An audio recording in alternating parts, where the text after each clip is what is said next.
have looked up career possibilities as a moving military girlfriend, maybe someday wife. My boyfriend really wants me to go with him, but I don't know if it's the best thing for me, career-wise. Currently, I'm in school, going for my bachelor's degree. I only have 2 years left, and after that, I plan on getting into law school. He's in the Air Force, stationed in Texas, which he's been here for about 3 years now. We have been together for 1.5. Knowing that he's going overseas, it's possible he'll be stationed in different countries for a few years. What's holding me back is my career. Law school isn't meant to be jumping around from country to country without knowing where you'll land permanently due to the bar exam. Also, we aren't married and I don't know if I should risk my career, which I've been very committed to being a lawyer. For a future that's a bit warped. I did see that I can become a programmer and it'll be versatile, but that's not what I truly want to do. Sure, Hawaii seems amazing, but more of a 3-year-long vacation with a questionable future. We both agreed that long distance wouldn't work since I would be all the way in Texas. Is it bad that I want to go but don't want to risk it all just to be put in a bad situation of misery? Also, if I do go, I'd have to transfer schools and go to school in Hawaii. That's already a very high tuition that has to be paid by FAFSA and student loans. Quite frankly, I'm also afraid that I won't be able to sustain myself separately from my boyfriend's income. I like to feel independent and know that I can fend for myself. Maybe that's a pride issue? I don't know, but I do know it's a high standard of living. That also adds to the jumble of thoughts. I will also admit, I am fairly close to my parents. In my Hispanic household, we have always been very united. I currently work with them in their small business because it benefits the both of us. I can go to school with a flexible schedule and still make good income, and they have a stable employee. That's something my boyfriend never really knew growing up. He's a Kansas boy, from a small town, with parents who split up when he was little. I feel like he doesn't understand how hard it'll hit my parents and I, being far away for 3 years. It also bothers them a bit that I'm not married but willing to leave not knowing what'll happen in the relationship. My boyfriend's mom makes these amazing cookie bars. She makes them for the holidays and family gatherings, and people always request that she brings them. I asked for the recipe once and she laughed and said no, that it was hers and she doesn't give it out to anyone. I dropped it and never asked again. I started baking a lot during the pandemic. It's been fun for me in my downtime. I decided with my free time to try to recreate the cookie bars my boyfriend's mom makes. I pulled up recipes that sounded similar from online blogs and started baking and tweaking. It took about 5 recipes and batches, but I finally nailed it down. Her secret recipe ended up essentially being a cookie bar known as a Carmelita. I then decided to make it my own and improve it to my tastes. I used higher quality chocolate, made sauce with local homemade caramels, used flaky sea salt on top, vanilla bean paste instead of extract, added a pinch of this fantastic organic cinnamon I had on hand. The results were over the top delicious. My boyfriend declared they are better than his mom's, and he finished off half a pan in 2 days. He was FaceTiming with his mom Saturday and eating one. She asked what it was and he said, "One of your caramel bars." Joe found a recipe online but made it even better. She lost it. She started yelling about how awful I was for making her cookies and how I had no right. He told her that she was overreacting and quickly ended the call. She started blowing up my phone with nasty texts about what an asshole I am. I explained to her that I found the recipe I used online where it was very public. I had actually tweaked that to make it more my own. And that I wasn't ever planning on bringing them to an event she's at, so I did not see what the big deal was. She didn't care. She called me names and told me I was wrong for baking a recipe that I knew was similar to hers. She isn't speaking to me or her son. While I don't think my boyfriend should have made the comment about how I made it even better to his mom, taking that out of the equation, she thinks I'm an asshole for even making them to begin with.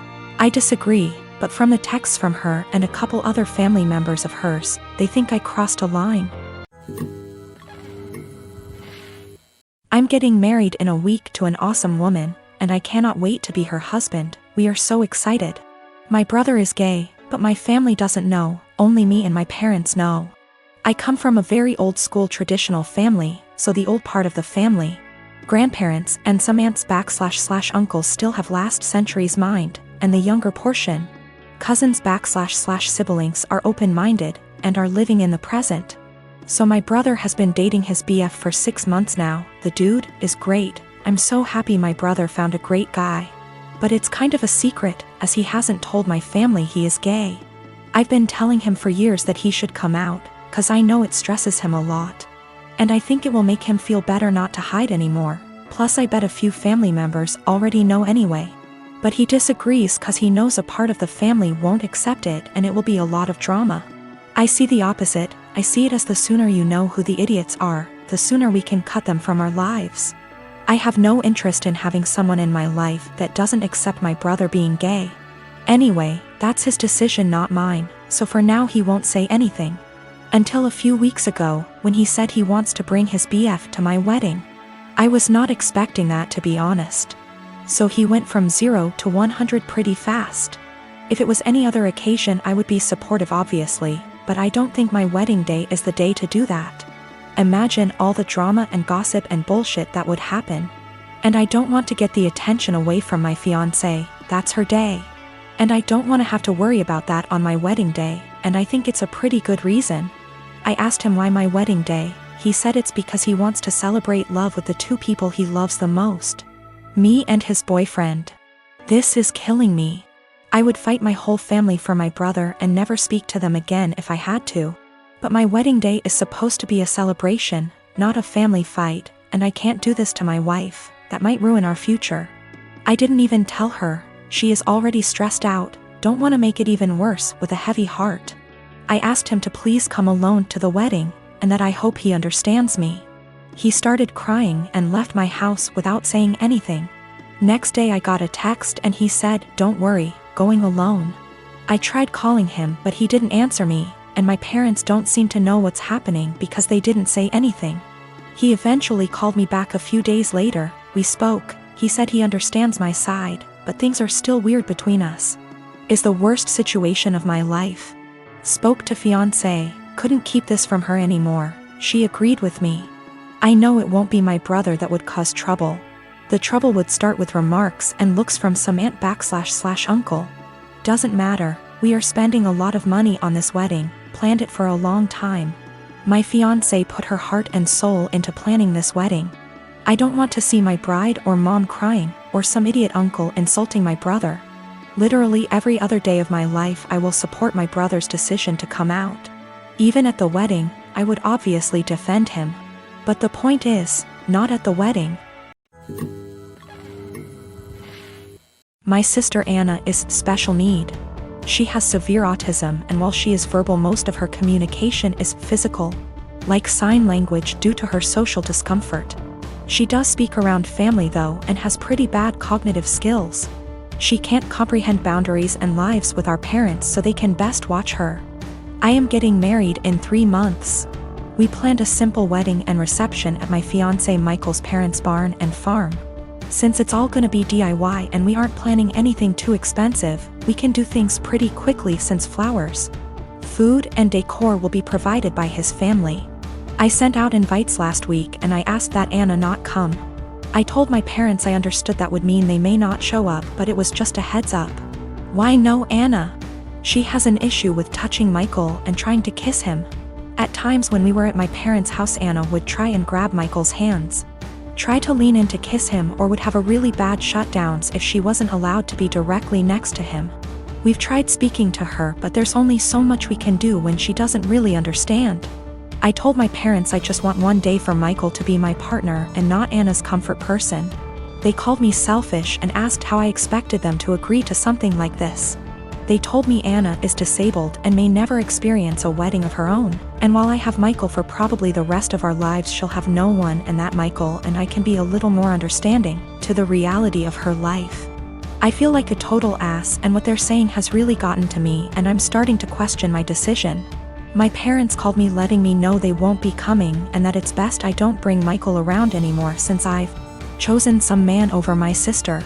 They told me that Anna wanting to kiss Michael and hug him is normal for a woman her age, and that she doesn't understand what her feelings mean. I suggested they try to redirect her during the wedding, but they said Michael is gonna be family to her and he needs to get over it. I suggested they watch the wedding via web and they said that's not fair and that they deserve to see things in person. I asked if I could pay for someone with proper credentials to watch her that day while they attention, and they asked what I would do when they died, and if I'd pawn her off every time. I dropped the unfortunate truth bomb that I don't want to put any more of my life aside for Anna anymore. I did it up until I turned 18. And that Anna is not my life's responsibility and I won't be her keeper. I assured them I'd pay for her care, but if she's okay doing this to Michael, then I worry for if I ever do choose to have children and what she'd do to them. They said I was sick for suggesting she'd do anything to my future children and hung up on me. They sent a lengthy text telling me not to contact them until I could do the right thing.